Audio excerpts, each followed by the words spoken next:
Саламатсыздарбы, урматтуу көрүүчүлөр. Кайрадан «Эки дарыгер» программасы алпароочусу мен Бигимай Житимешова. Бүгүнкү биздин конок көптөн күткөн бир коногубуз. Буга чейин сиздер билесиздер, коомдогу аябай стигма болгон бир оору, бул туберкулез болчу. Бирок башка да оору бар. Ошонун бирисин бүгүн биз талкуулайбыз. Биздин коногубуз Улукбек Батыргалиев.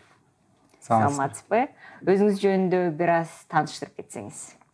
Мен атым Улук Батыргалиев, мен өзүм кесибим боюнча психологмун, анан 10 жылдан бери ушу репродуктивдик ден соолук боюнча, сексуалдык ден соолук боюнча тренер, консультант катары иштеп, ушу ВИЧ жана СПИД темасы боюнча дагы тренер катары иштеп келем. Ошо эң актуалдык темалардын бири бул ВИЧ жана СПИД.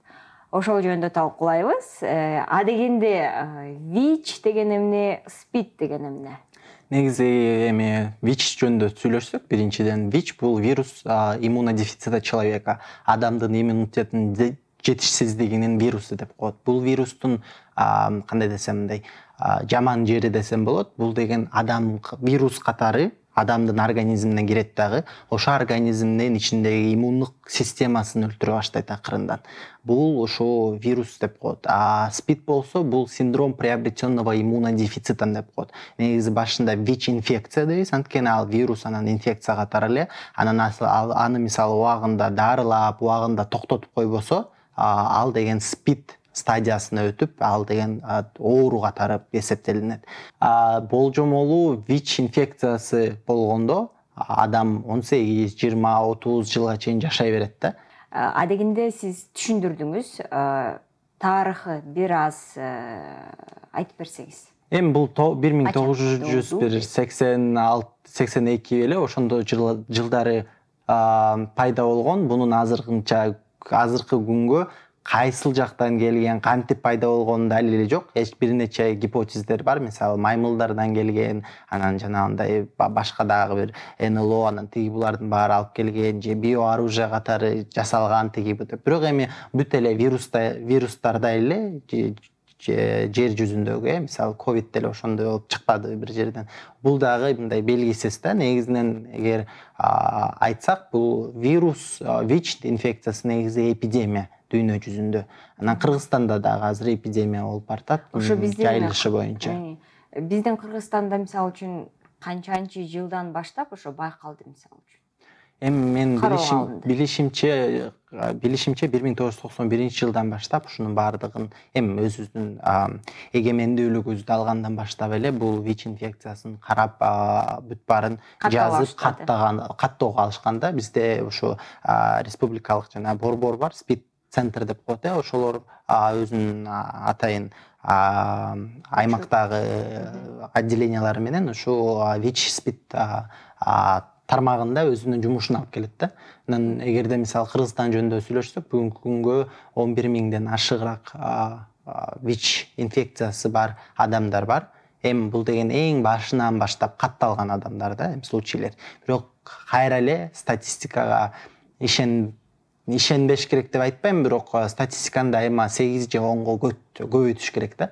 Анткени деген мисалы бул деген адамдар ошо өзүлөрү барып, анализ тапшырып, анан ошо билип алгандар да, мисалы өзүнүн ВИЧ статусун. Барбаганы дагы. Андай адамдар толтура да, мисалы жөн эле барбайт, бир да жолу профилактикага барган эмес, мисалы анализ тапшыруу деген эзели уккан эмес, ошондой да толтура. Мисалы буну деген эмне көрсөттү? Акыркы жылдары ошо СПИД центр UNAIDS менен атайын бул жана Бириккен Улуттар уюмунун организациясы менен ошо ВИЧ СПИДте иштеген, тармакта иштеген организациясы менен акцияларды жүргүзгөндө, компанияларды, алар деген базарга барып, мисалы торговый центрлардан, ар кайсы жерлерден тестирование жүргүздү да, тестирлөө ошо ВИЧ инфекциясы барбы жок экен. Анан ошонун да мындай натыйжасында мисалы бир тестирлөө өткөргөндөн кийин Ош базарына мисалы 5 случай чыкканда жаңы. Бул дагы көп нерсе жөнүндө айтат да. Эми бул деген элестеткиле жөн эле базарга барып, каалагандар кирип, ошол каалагандардын арасынан толтура чыкты. Анан ошондойлор дагы көп жерде болушу мүмкүн. Атайын анализ тапшырайын деп бара турган адамдар дагы аябай аз экен да. Андайлар аябай аз. Ошол 11ден ашык дедиңиз миң. Ошолордун ичинен баары эле дарыланып атабы же болбосо дарылануудан баш тарткандар да барбы ичинде? Эми анын арасында да дарылануудан баш тарткандар бар негизи, буну айтыш керек. Же өзү негизи ВИЧ инфекциясын пайда болгондон кийин жана башында айтып кетпедим белем, антиретровирустук терапияны кабыл алыш керек. Бул күнүмдүк жашоодо күндө бир убакытта ошондой дарыларды ичиш керек. Мурун 5-6 дары ичишчи, азыр бир эле дары ичишет. Же 2 дары болушу мүмкүн, ар кандай эми врачтын назначениясына жараша. Анан ошол дарыларды ичкенден күнүмдүк жашоого элестетип керек. Күндө 1 жыл, 2 жыл, 5 жыл, 10 жыл, 15 жыл ошонун баардыгын көбү мындай психологиялык жактан дагы катуу мындай оорураак болуп калат да. Анан кээде мисалы ичпей коюшат, кээде унутуп калышат, кээде таштап салат, анан кайра келет жана башка. ВИЧ менен андай болбош керек. Эгер ВИЧ инфекциясы бар болсо, эгер адам жакшы жашоону жашап, көп жашагысы келсе, аны дары дармектерди күнүнө ичиш керек. Тынбай, калбай, бирдей күнүн унутуп калбай, күндө ошол таблеткаларды саат менен ичип туруш керек. Аны айтыңызчы, ошо ВИЧ деп анан кантип адам өзүнүн бакаш керек? Кантип билиш керек? Кантип бир белгилери барбы? Эми ВИЧ жөнүндө сүйлөшүп атканда бул жакта деген мындай бетинен карап, мындай келбетинен карап, мисалы билип алуу деген жок. Буну айта кетиш керек, басым жасап. Негизинен коомдо, биздин өлкөбүздө адамдарда мындай врачтарга профилактика аркылуу алдын алуу деген нерселер пайда болуш керек. Алдын алуу барып, мисалы мен анализдерди тапшырып, мисалы 1 жылына 1 жолу деп коелу. Ошол анализдерди тапшырып, анан баардыгын билип алгандай деген жакшы да. Эң биринчиси адамдар ошо экспресс тест тапшырса болот. Ал экспресс тесттер бекер таратылат. Азыр дагы жанагындай айтып кетпедимби, республиканский центр СПИД же болсо районный центр СПИДтерден өзүнүн шаарынан болобу же жакыныраак аймактарга болобу ошол жака барып бекер ошол тесттерди алып, же ошол СПИД центрден же болсо үйүнө келип өзү дагы жасап алса болот да. Аны деген шилекей менен аныктайт. Андан кийин анализдерди кан аркылуу да тапшырса болот. Бунун баардыгын эми жок, ошо билип алыш үчүн да. Тапшырыш үчүн бир себеп керек да. Кандай себеп керек ошо? Эми эгерде өзүңөр кандай десем, жыныстык катнашыктарга болгондо, мындай ар кандай жанагындай рискованный деп коет го, ошондой поведение бар болсо, мисалы бирин өчен жыныстык өнөктөштөр болушу мүмкүн, же болбосо башка мисалы оорулар менен ооруп атканда дагы мындай сопутствующий анализдерди тапшырып атканда эле тапшырып койсо болот. Эми азыр грипптей тиги мен мурдуман суу агып атканда, тамагым ооруп атканда барыш керек деп да айтуу өтө кыйын да. Бул деген өзүнүн ВИЧ инфекция жөнүндө сүйлөшүп атканда бул адамдын аң сезими жөнүндө да, өзүнүн ден соолугуна кандай мамиле кылат, ошол жөнүндө да. Жөн эле билип, ушундай оору бар. Азыр коомдо аябай көп. Мен деген жылына 1 жолу тест тапшырышым керек деп эле түшүнүп, өзү баш керек экен. Ооба. Мисалы боюнда бар айымдар бул обязательно, ошо бойго учетко туруп атканда ВИЧ мисалы тапшырыш керек анализин. Бирок азыркы күндө кээ бирлер учетко турбай, анализдерди тапшырбай, анан төрөткө келгенде эле барып төрөп аткандар болуп атат да. Алардын арасында дагы ошо жана ВИЧтин өтүү жолдоруна бири бул энеден балага өтөт да. Ошону дагы айтып кетиш керек да. Бул жакта деген ошо айым өзү ден соолугун карап, чындап, анан жана балага ВИЧ инфекция өтпөш үчүн анализдерин заранее тапшырыш керек да. Учетко туруп атканда. Буга чейин мага дагы мисалы үчүн кайрылышканда, буга чейин биз подкаст жаздырганбыз. Сиз менен ошону угуп, анан кийин жазыптыр. Мен эмне кылам, кайсы жака кайрылам депчи. Ошол сиз айтып аткан даректерди эгер опасный дедиңиз го, ошондой карым-катнаш, жыныстык катнаш болсо, эгер ошондой подозрениясы бар болсо, ошол адам эмне кылыш керек? Биринчи момент. Корголбогон жыныстык катнаш болсо, бул республикалык центр СПИД бар. ошол жака барып мисалы постконтакттык профилактика деп коет. Жыныстык катнаштан кийинки профилактика. Атайын дары-дармектер атайын назначение кылат, аны ичет дагы. Бул деген ошо ВИЧ инфекцияны жугузуп алчу рисктерин төмөндөтөт да. Ошону ичсе болот мисалы. Анан өзү барып ошо тест тапшырып, бирок тест тапшырганда дагы вирустун бул ВИЧтин дагы бир мындай кыйшык жери деп койсо болот. 3 жумадан 6 айга чейин билинбей жүрө берет организмде. Башка вируста эле мисалы. Кээ бир вирустар сразу билинет, кээ бир вирустар кийин билинет. Ошон үчүн азыр тест тапшыргандан кийин дагы тест тапшырыш керек. Анан айта кеткендей, эгер ушундай катнаш болуп калса, спеццентрга барат, жыныстык катнаштан кийинки профилактиканы ичет дагы, анан дальше жашай берет да. Кийинки анан корголбогон жыныстык катнаштар болбош керек. Анда качан биз анда СПИД деп айтабыз. Сиз айттыңыз го, айырмасы бар депчи, ошол жөнүндө айтып берсеңиз. СПИД деген бул уже стадия, мындай аяккы стадия деп койсо болот. Акыркы стадия. Акыркы стадиясы СПИД болгондо мындай оорунун күчөп кетишинин белгиси да. Анан бул качан келет? Эми адам мисалы антиретровирустук терапияны ичпесе, дары-дармектерди мисалы убагында ичпей калса, өзүнүн карабаса жана башка болсо, ошо СПИД стадиясына өтөт дагы. Анан СПИД стадиясында эми 3 жылдан 5, 6, 8 жылга чейин жашайт да, анан каза болуп калышы мүмкүн. Бул да айта кетиш керек да. Демек, ал ар кандай ооруларды жуктуруп өзүнө ооба, анткени иммунитет такыр иштебей калып, такыр жанагындай ослабленный состояниеда болуп, ошо вирустар менен, ВИЧтин вирустары менен күрөшө албай калган учурда бул уже СПИД стадиясы деп коет, анан ошондон кийин кетет. Аябай коркунучтуу болбосун биздин көрүүчүлөрүбүзгө лечение дарылоо ыкмасы жөнүндө айтып бериңизчи. Ошо дарылоо менен СПИДке өтпөйт, же болбосо узун заман жашайт депчи, ошол жөнүндө жакшылап түшүндүрүп айтып өтсөңүз. ВИЧке дагы каршы дарылоо кандай, СПИДке дагы, эгер СПИДке өтүп кетсе, адам билбесе, кандай ыкмалары?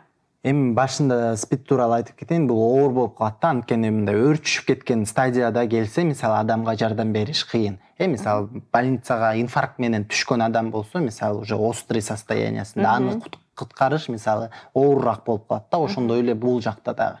Эч нерсе мындай таасир эмелери деле жок деп айтсам болот, анткени ВИЧ инфекциясы чыккандан кийин антиретровирустук терапияга отурат. Адам күнүнө дарыларды ичет, анан жакшы, жөнөкөй башка адамдардай эле жашай берет.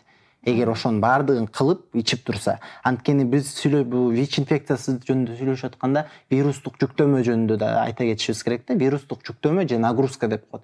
Бул вирустук нагрузка бул кандагы ошо болгон санын билдирет да. Анан ошол дарылар аркылуу ошо санды төмөндөтсөк, анда адам жыргал жашай берет да.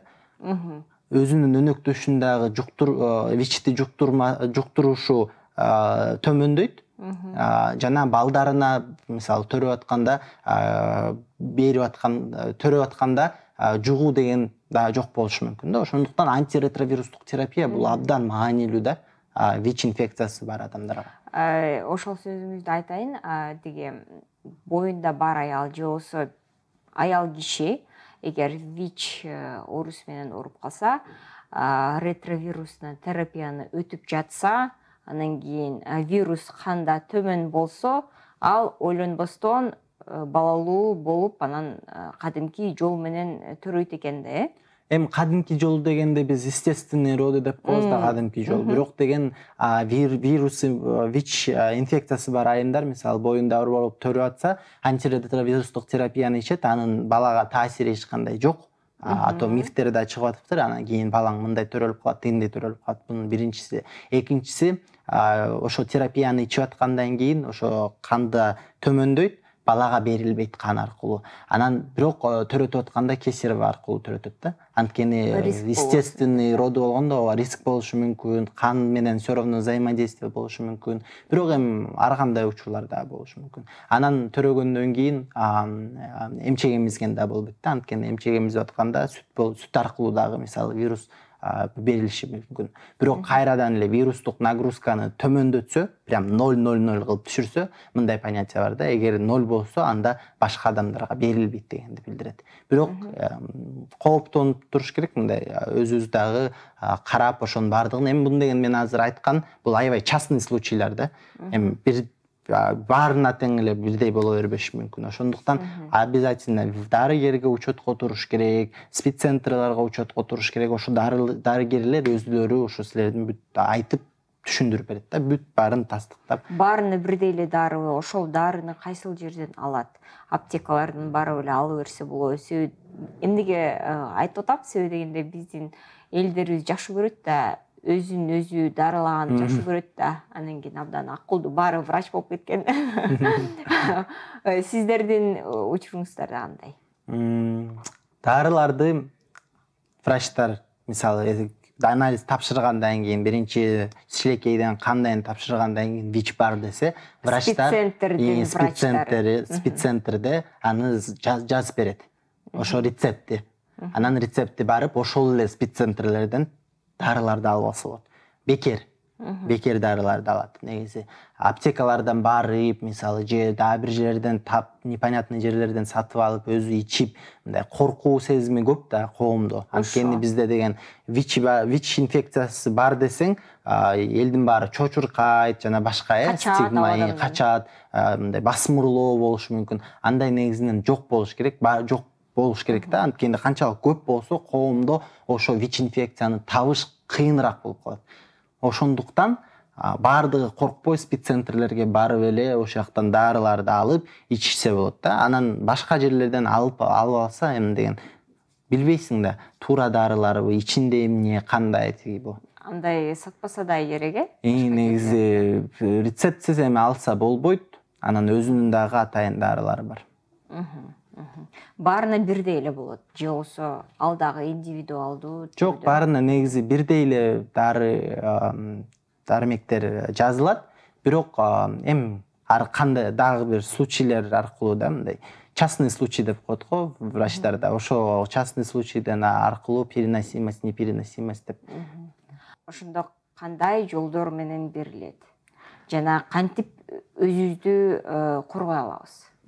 Эми ВИЧ инфекциясы бул 3 жол менен берилет. Кан менен кан, контакт болгондо энеден балага, анан жыныс корголбогон жыныстык катнашта. Биринчи учурда кан менен кан болгондо, колуңарды мисалы кесип алып, аябай канап атып, мисалы башка бирөөнүн да колу канап атып, анан алып алдым деп бири-бирине жабыштырса, ошол учурларда. Же болсо канды текшербей, переливание деп коет го, ошондой болсо мисалы.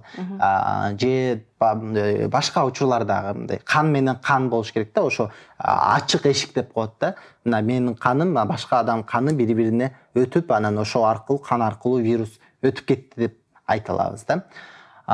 Сразу айтып коеюн, стоматологияда, маникюрда, педикюрда жана башка мындай эмелерде Кыргызстанда ВИЧ жукту деген случайлар жок.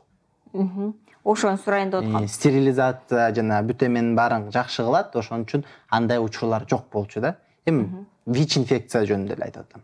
Кийинки энеден балага. Энеден балага 2 жол. Бир төрөт учурунда же болсо эмчек менен эмизип атканда баланы. Бул учурда деген антиретровирусный терапияны ичишибиз керек. ВИЧ бар дегенден баштап кесарево менен төрөт көп учурларда, анан эмчек эмизбеш керек. Мына 3 коргоону каражат. Ошол момент, ошол убакта эне ошол дарысын токтотпойт, Жок, токтотпойт. Боюнда бар кезде дагы ичет, боюна төрөгөндөн кийин да иче берет. Анткени вирус, ВИЧ инфекциясы организмде бар болуп калат. Ошон үчүн аны деген токтотпой иче берет. Аны төрөгөндөн кийин эле таштап салуу деген да жок, анткени өзүнүн да ден соолугун караш керек да. Үчүнчү бул корголбогон жыныстык катнаш. Ар кандай жыныстык катнаш болбосун, корголбогон жыныстык катнаш. Бул жакта жыныстык катнашка барып атса, мисалы, презерватив колдонуш керек. Колдонуу каражаты. Эми контрацепция деп коет, ал контрацепция ыкмаларынан ошо презерватив, аялдыкы же эркектин презервативи эле ошо вирустун жугушуна тоскоол болот. Анан айтышат го, анан кийин о презервативден өтүп кетет экен вирустар, анан кийин ушундай. Бул дагы аябай чоң миф. Негизи өтпөйт. Латексный же полиуретандан жасалган презервативдер, алар бүт качественный, эми качественныйларды алыш керек да, жана жыртылып калбай, айрылып калбай, тешилип калган эмес, анын баардыгын алып атканда да караш керек. Срок годностун караш керек. Ичинде коробканын, мисалы, целостностун жана башка. Мындан тышкары дагы профилактикага, мисалы, убагында анализдерди тапшыртса болот. Ошо ВИЧке, мисалы, экспресс-тест болобу же кан аркылуу болобу. Анан тышкары ДКП, ПКП деген понятие бар да. Доконтактная профилактика, анан постконтактная профилактика. Жыныстык катнашка чейинки, жыныстык катнаштан кийинки. Эгерде, мисалы, мен өнөктөшүм жыныстык катнаш бар болсо менин жашоомдо, мен деген барып, жыныстык катнашка чейинки профилактиканы алам. Ал ошо атайын өзүнүн да схемасы бар, таблеткаларды ичем. Анан ошол вероятностьты түшүрөм да, төмөндөтөм. Аны кандай иштейт? Аны ичкенден кийин ошо вирус мисалы келсе, вирусту сразу өлтүрөт моментально. ДКП деген, ПКП постконтактный деп атат, жыныстык катнаштан кийин. Мисалы, жанагындай зордук зомбулук учурларында, башка учурларда дагы, мисалы, адам өзү билбей калган учурларда же болсо эми кокусунан болуп калып, жанагындай сүйүүнүн оттун жалынында аткан мезгилде эч ким ойлонбойт да презерватив тууралуу, анан кийин эле ойлонуп башташат да. Ошол учурлар болгондон кийин анан барып деген ошо постконтакттык профилактиканы ичип койсо болот. Анын да өзүнүн схема лечениясы бар. Аны республиканский центр СПИД же башка СПИД аймактарда СПИД центрларга кайрылып, атайын дарыларды ичет дагы, ошо менен токтотот да. Эгер мисалы үчүн сөзсүз түрдө ошо партнеры ВИЧ экенин билип туруп, анан профилактика кылыш керекпи, же болбосо мисалы үчүн ошол адам эркекпи же аял кишиби билбей калды, анан зордук зомбулук дедиңиз, ошондо барып эле жок мен профилактика кылам деп эле барып профилактика кылса болобу? Бул мен өнөктөшүм ВИЧ инфекциясы бар болчу, ошон үчүн мен постконтакттык деп айтылбайт негизи. А так, мисалы, рискованный поведение деп коебуз, же зордук зомбулук, же сексуалдык зордук зомбулуктан кийин барып эле кайрылып айтса болот. Меники ушундай болду, мага постконтакттык профилактика жазып бериңиздерчи деп эле суранса жазып берет. Анан мисалы ВИЧ өнөктөшүндө ВИЧ инфекция бар экенин билсе, анда жыныстык катнашка чейинки профилактиканы ичиш керек. Анткени алар өздөрү билет да, өнөктөшүүдө антиретровирустук терапияны ичет, өзү дагы доконтактный профилактиканы ичет. То есть заранее билебиз да анын бардыгын. Алдын алуу билген соң, алдын ала ичип өзүңдү коргошуң керек. Кокусунан болуп калып, билбей болуп калып, кийин мисалы эметсе, анда постконтакттык профилактика. Сиз ошо кайсы жолдор менен жугузуп алса болот деген жакшылап айтып бердиңиз. Бирок ошо карабасак деле биздин коом деп коелу эле, басмырлоо, анан кийин жокан угуп калса, билип калса, учурашкандан да коркот, анан бетинен өп койгондон да коркот, шилекей аркылуу жугуп кетет, анан сүйлөшсөм чүчкүрүп койсоң анан жугуп кетет депчи. Ошол жөнүндө болгон толтура бир мифтер бар да. Ошол жөнүндө айтып берсеңиз, мындай элдер дагы бир жолу уксун, билсин, бул ВИЧ болуп калган эми кырсык, кокустук дегендей, алар деле бизге окшогон эле адамдар деп. Ооба, негизинен ВИЧ инфекциясы деп атканда, СПИД деп атканда, бул жана эң башында чыкканда туура эмес жанагындай медиа, маркетинг деп коебу, ушундай освещение туура эмес болуп калган да. Анткени кандай заголовоктор менен чыкты эле. СПИД чума 20 века или же 21 века, 21-чи кылымдын чумасы тиги бу деген көптөгөн коркунучтарды адамдарга башына киргизип койгон. ВИЧ инфекциясы болобу, СПИД болобу, жөнөкөй отуруп, бири-бири менен сүйлөшкөндө, кол кармашканда, кучактаганда, өбүшкөндө бул берилбейт. Буну билип алышыбыз керек. Эгер балдар бири-бири менен бир садикке болобу, школго барабы, университетке берилбейт. Биз жугуу жолдорун айтып кеттик. Эгер ошондой болбосо жөн жашоодо берилбейт. ВИЧ инфекциясы бар адамдар ошондой эле жыргал жашоону жашай алат, кадимки башка адамдардай эле. Мындай өзүн такыр эле мындай ичинен ментал психологиялык жактан дагы болду менин жашоом конец келди деген да туура эмес. Өзүнүн жашоосун жыргап эле жашай берсе болот. Антиретровирустук терапиянын убагында ичет. Анан башка мисалы катнаштар эмес, үй бүлө түзүү максатында мисалы таанышуулар же үй бүлө түзө алат, балалуу боло алат. Анын баардыгы жөнөкөй жашоодо. Эмне үчүн биз мисалы гепатит жөнүндө анча көп сүйлөшпөйбүз, гепатиттен коркпойбуз же башка оорулардан. Алардын баары эле инфекционный да. Ооба да. Ошондой турган жолдору окшош. Ошондой эле инфекциялык оору, мисалы ВИЧ деген дагы жана опасныйдан хроническийге жөнүнө өткөн. Эми жана Всемирная организация здравоохранения классификациясын алсак, жөнөкөй эле оору. Анан эмне анча элдер коркот, бул өзүнүн билими жок да. Ошо кандай жол менен жана тиги бул анан мурунку мындай коркунучтары башында калып калган, ошол коркунучтар менен анан бүгүнкү күндө жашап келишат да. Ошол да туура эмес. Наоборот, бири-бирибизге таяк жөлөк деп койчу эле, ошондой болуп, бири-бирибизге жардам көрсөтүп, поддержка кылып, ошо болуп атса, мисалы, эми бул деген ВИЧ бар болобу, жок болобу адам өзү чечпейт да. Бул эми кокусунан болот, ар кандай айтса болот. Ким берди, ким берген жок, кимде берет, кимге бербейт деп дагы мындай жаман сөздөр болот да. ВИЧ жолсу СПИД болуп ооруган адамдын келбетинен билинбейт экен. Билинбейт экен, көрүнбөйт. Анан ар бирөөбүз жашообузда мисалы эртеңки күндө ВИЧ инфекция бар болуп калышы мүмкүн. Ошондуктан бүгүнкү күндө ойлонуп жашаш керек, ойлонуп мамиле кылыш керек. Башканын көңүлүн оортканча өзүң мындай лучше лишний раз сүйлөбөй эле койгон жакшы го деп эсептейм да. Чоң рахмат. Ушул темабызга тиешелүү керектүү орчундуу бир маселелердин баардыгын сиз айтып өттүңүз. Сөздүн аягында биздин телекөрүүчүлөрүбүзгө каалоо тилейбиз. Ден соолукта болуп, өзүңөрдүн ден соолугуңарды карап, чындап жана убагында дарыгерлерге кайрылсаңыздар жакшы болот. Анткени көп ооруларды ВИЧ эле эмес, мисалы башка ооруларда дагы убагында кайрылсаңар, убагында профилактика аркылуу кайрылсаңыздар, ошону мындай өрчүп кеткен стадияларга жеткизбей жашаса болот. Ошо өзүңөрдү сүйгүлө, жакшы көргүлө, өзүңөрдү кымбаттагыла дагы жаркын жашоодо жашайлык. Чоң рахмат, келип кеткениңизге чоң рахмат. Урматтуу телекөрүүчүлөрүбүз, бүгүн биз менен психолог, тренер Батыргалиев Улукбек болду. Мен сиздер менен көрүшкөнчө.